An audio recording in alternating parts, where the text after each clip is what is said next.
What's up, everybody? Welcome back to the channel. Welcome back to the vlog. I have two new purchases that I want to show you guys. Now, we bought this Kia about a month and a half ago, a Telluride, which I didn't hate them, but like almost hated these cars. Like, I did not want one at all. And I put my wife through the ringer driving literally every other possible car. And this thing won, and I freaking love it now. So I'm going to show you guys this car and what I love about it, and why I think that even though it's been around for several years now without any major redesigns, I think it's still the best third row crossover SUV on the market. So I'll show you some things why I feel that way. But I also bought this bad boy, a 1964 Jensen Marine Cal 20. That's right, I bought a 60-year-old sailboat. But it was a great deal. We found it on bidspotter.com, actually, not an advertisement for them. But I bought it for $500 plus some dock fees, about $800 total, and a 6-hour drive each way to pick it up. It was in Vernal, Utah. It's actually in great shape, and I'm super grateful to have it. Look at this thing right here. 800-pound ballast on a 20-foot sailboat. As I learned more about them after I bought it, they had a bit of a cult following, actually. You know, and still kind of do. They're just known as a really good, like a good sailboat. These little 20-footers, people have raced these from San Diego to Hawaii before, to Kauai, sailed to the Caribbean in these things. So they're actually like pretty good little sailboats. But anyways, I'm gonna fix that up. If you have any interest in it, let me know, because I can maybe film a series on that or whatever and show you guys kind of fixing up an old sailboat if it's interesting for you. But this video, let's talk about that Kia, because like I said, I wasn't a huge fan of Kia Tellurides, and now I am. So let me show you why. Our car is not clean right now. I got back from a road trip yesterday. We went to Lake Powell, and I'm leaving today to go up to northern Utah. We have over 5,000 miles on this car, and we've owned it for 6 weeks. So we've definitely been using it a lot. Now, this is the Prestige. I don't know all the trims for Kia that well, because I'm not a Kia person. I was a Toyota person. But it's like the SX Prestige X Pro, I think is what this trim level is called. I like that it's a bit more of an off-roady. I like it has 18s with a bit more of an off-road tire. I like it because the 20s that came on them just look goofy. It's like a weird shaped rim. I hate them. This is a nice kind of an easy-going rim and everything like that. I also like how there's like some plastics here and there. It's a bit more of a durable thing, because we will take this thing off-road a little bit, just dirt roads and stuff like that. So I like it. I like the way that there's not chrome on it.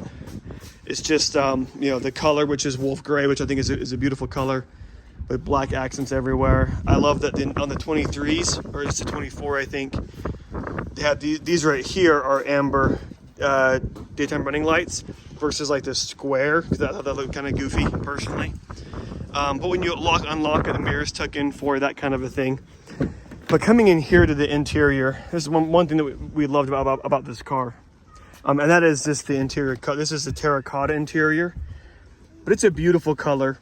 We don't like black interiors on seats, nor if it's super light, it's also can be kind of a pain in the butt to keep them clean. This is a great middle ground. It's very earthy, warm color. I love it. Beautiful display. It's filthy because we're at Lake Powell. There's dust in the air, that kind of a thing. But really nice cockpit area from the driver's side. Now, in a second, I'm going to drive here and I'm going to show you. I'll show you how there's a heads-up display on this thing, and it's incredible. So I'll show you that here once I'm driving on the road trip soon. But aside from just the fact that it's a nice, clean layout, you got all the comforts, super easy switches for the heated and cooled seats right here. There's a nice mixture of buttons along with the screen to get things used, which is great. But talking about, you know, some of the things about this car I mentioned, or I want to mention some things about that I love about it. One of them is this dark headliner. It's like a microfiber, so you can see, you know, obviously you can kind of draw on it and that kind of a thing. But I love that it's dark, because my truck has a light ceiling, and most cars have light ceilings now, and they get so dirty. And so this one, it hides dirt really, really, really well, which I like a lot for long-term ownership. It also makes it very cozy when driving, because we have like a limo tint on the windows, the dark roof. It's a great place for kids to take naps. So that's a huge win. Also, I want to show you guys this back seat, and I'll show you the back of it as well. So I love how, so in this trim level, and maybe others too, these come as well with heated and cooled seats. And the switch for that is right here on the door. So it's super easy to use as well. Have a rear air control, which is super nice. I mean, it's just super easy to get in and out of. Just, you know, push that button, it pops forwards. And again, it's a mess because we just got back from Lake Powell and we're heading right now to go up north. So we do a lot of driving, obviously. But this car, you know, comparing this to the Highlanders, to the Pilots, to the Mazda, the Jeep Cherokee L, this by far has the widest feeling cabin area. Like in all the rows, it feels the widest, and it has probably the most leg room. It has like probably the most legroom in the third row as well. And other ones had good legroom in the third row. Like the Pilot, I think, was pretty decent for the legroom. So is the Cherokee as far as like the length went, but it was a bit of a narrower back seat. I think that was only two. I think there was only 2 seats across versus 3. So a lot of the third rows only had 2 seats in the back versus 3. The Mazda surprisingly was squished on the interior. Seeing it from the outside, it looked like a big luxury SUV. Had nice big 21-inch wheels that were pretty wide. You know, kind of similar to like the Lincolns and stuff. How they have it, you know, 21s and a bit of more of a wider tire. But that one was very squished on the inside, and there's no room for my wife's bags at her feet, that kind of a thing. So now looking at this right here, this is a big deal. There's 21 cubic feet of cargo space in the back of the Telluride, which is big. The new Santa Fe's are like 10.5 cubic feet. I think the Highlanders, I think, are like 14 cubic feet. The Grand Highlander, I think, is 17 cubic feet, if I remember right off the top of my head. There's a lot of numbers I was reading. But this, I remember, is like the biggest amount of space behind the third row. And I don't know if that includes this area as well or not, but it's cool that it's there. I was looking at those pants today, actually. It's awesome. Glad I see those now. But this is a pretty big area underneath that. This is a good depth right here for putting some suitcases and things. It's just really, really nice. So I won't go through the whole car, push all the buttons. There's other reviews that are about that. I'm just talking about just overall comparison of, for all the third rows, this really is a super wide. It feels really wide inside, and it feels a lot bigger than other third row cars. And some of the thoughtful things, you know, there's air here underneath the seats. There's air, you know, there's cup holders everywhere. There's USB-Cs by every single seat. There's some actually, if you look right here on the side of the front seats, there's USBs on both sides for chargers for the back. And we actually use them for the front a lot too. And then the cords come from behind us over to our phones versus coming from the front, although now it's in the front right now, obviously, as you can see. But it's just nice having the flexibility there. But this rear cargo area is surprisingly big. Now we also have like bumper buddy for coolers and that kind of a thing from our recent drive. But one that's cool, the X Pros, they tow 5,500 pounds, and they have an auto leveling rear suspension. So if you are towing, it'll keep it level for you. The last thing I'll mention before I just go in the car and we're driving, and I show you guys the heads up display with the lane assist and the radar cruise control and that kind of thing. I'll mention, you know, I had a neighbor when I was living up north, a neighbor who had an F-150 with the EcoBoost, and he was lifted with some 35s on it. It was a nice truck. And, you know, once you lift F-150s, I think he was getting like 12 miles to the gallon on it. And when he would tow a small flatbed with their side-by-side, he was getting like 5 or 6 miles per gallon. So he couldn't even do like a few hour drive to go camping without having to refuel. And it was a pain in the butt. They had a Kia, well, they have it still. They bought a Telluride. And if I remember right, I think they would get like 13 miles per gallon while towing that side-by-side and trailer with their Telluride compared to their truck. And so they stopped towing the side-by-side with the truck and began to use their Kia for the towing, because you know this is usually like 20 to 26 miles per gallon, but 13 while towing that was way better than towing with the F-150. And so he sold his truck and he just drives his cop car and his Telluride for the road trips and things. And it's just like, it's kind of funny in my opinion that he would use this to tow. So naturally, you know, I have like 2 good friends and a brother-in-law with a Telluride. And there's a cult following about him, and so I was resistant to buying a Telluride because everyone I know has one. And then I drove every other car, and it's like, frick, this is a freaking good car. Like, really, really well thought out car. And I love that right now they even have it's still a V6, whereas even the new Highlanders, the current, it's not a redesign, but the 24 Highlanders are a twin turbo 4-cylinder, and so is pretty much everything else is now a turbo 4. And these ones, they haven't quite gotten there yet, so it's still the naturally aspirated V6, which I think is a plus for reliability, and so I'm happy about that. But anyways, kind of just word vomited on you a bunch of reasons why this car is still, I think, the king of crossovers. Speaking of these things towing, 5,500 pounds because of an auto leveling rear suspension. Here we are with an empty trailer. It's pretty much exactly level, maybe like a ½ inch down on the front, but it's pretty well level. And you can see here, slight squat.